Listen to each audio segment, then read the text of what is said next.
Welcome to This Explainer. Today, we're unpacking the science of procrastination, specifically why you never start.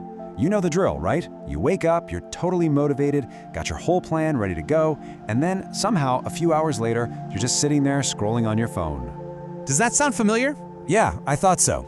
We've all been trapped in that completely frustrating cycle where suddenly, out of nowhere, deciding your sock drawer absolutely needs organizing feels way more urgent than doing your actual work. You sit there thinking, man, I'm just lazy. But actually, psychology says no. Here's the big revelation. You are not just lazy. Believe it or not, your brain is simply doing exactly what it was designed to do. Procrastination? It isn't a moral failing. It's not some deep character flaw or a lack of willpower. In reality, your brain has one biologically hardwired job, and that's to keep you safe and conserve your energy.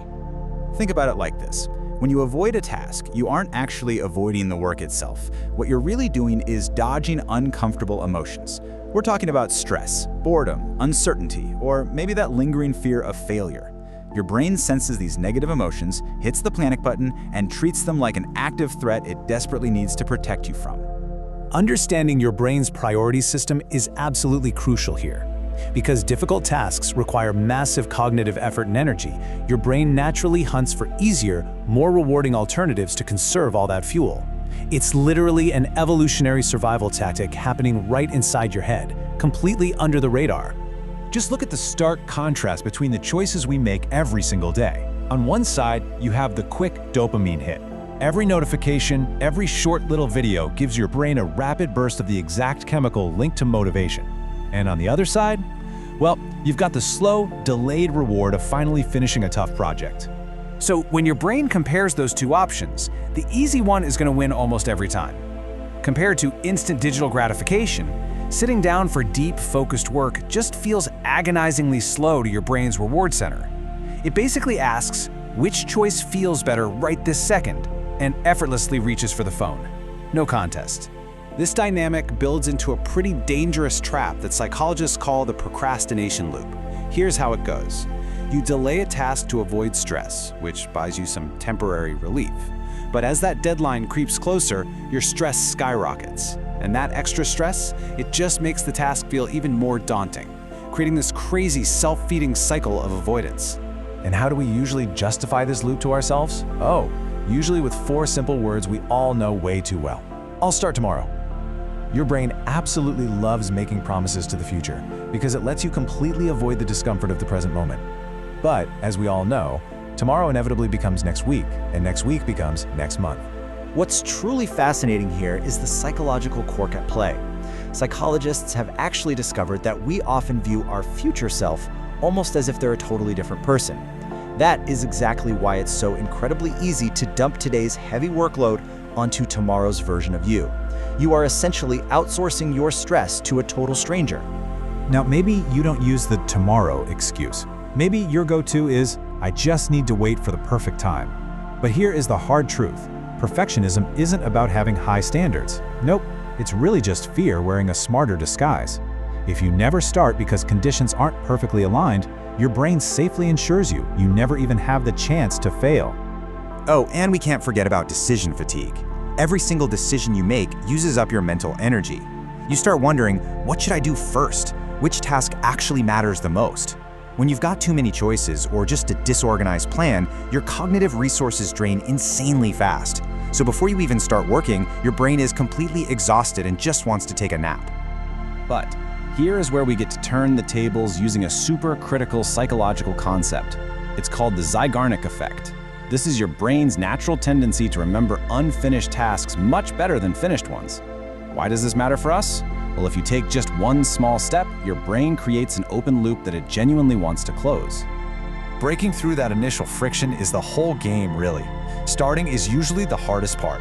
Not because the task is actually impossible, but because your brain incorrectly hallucinates that the work is going to be much, much harder than it actually is.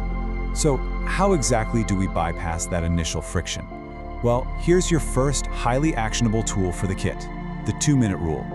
It's incredibly simple but wildly effective. If a task takes less than 2 minutes, don't write it on a list, just do it immediately. And if it's a massive, super intimidating task, just promise yourself you'll only work on it for exactly 2 minutes. That's it. By committing to just 2 minutes, you dramatically lower that barrier to entry and sneak right past your brain's internal alarm system. Your brain thinks, well, okay, it's only 2 minutes, that's no real threat to our energy. And then, thanks to that Zeigarnik effect we talked about, once you cross the starting line, you are highly likely to just keep going. Now, if you're still feeling stuck, try this secondary technique. Step 1, count backward from 5. 5, 4, 3, 2, 1. Step 2, physically move immediately.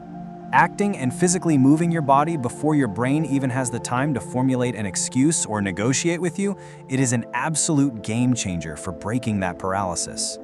This simple little countdown shatters the absolute biggest myth we've been taught about productivity, the whole idea that we need to feel inspired before we begin. Highly successful people understand a very different reality. Motivation comes after you start, not before. Action creates motivation, folks, not the other way around. Think of it this way. Starting a difficult task is exactly like pushing a massive, static boulder. That initial push requires immense effort and willpower. But the moment it budges, momentum takes over. The rock starts rolling on its own, and suddenly, the work feels surprisingly effortless. So, once we have that momentum, how do we actually keep it going long term? That brings us to habit stacking. This involves taking a new, desired habit and firmly attaching it to an existing behavior you already do every single day. Because honestly, your environment and your routines shape your behavior way more than raw willpower ever could. In practical, everyday life, the goal here is to make good habits easy and bad habits hard. For example, if you want to read more, anchor it to something you literally never skip. Tell yourself, right after I pour my morning coffee, I'm going to read exactly 1 page. Progress is vastly superior to perfection. Getting 1 page done today totally beats the 10 perfect pages you never actually get around to. If there's one absolutely crucial point you take away from this explainer today, let it be this. Procrastination is a habit. It is not a fixed personality trait. You are not doomed to be this way forever. Motivation is totally fleeting, but discipline stays. By rewiring your smallest routines, you can entirely change your habits for good. Remember, true success isn't built in one dramatic giant leap.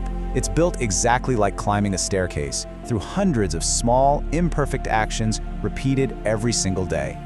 Those tiny 2-minute improvements, they eventually compound into extraordinary, life-altering results. Okay, let's dive into how you can apply this right now. I'm issuing you a direct challenge. I want you to think of one specific task you've been putting off. Don't wait for tomorrow, don't even wait for tonight. The very moment this explainer ends, I challenge you to spend exactly 2 minutes working on it. Just 2 minutes to give that rock a push. The life he wants and the goals you want to achieve, they don't begin with some flawless master plan. They begin with one single decision today.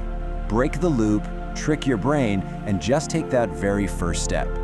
So I have to ask, what will your 2 minutes look like today?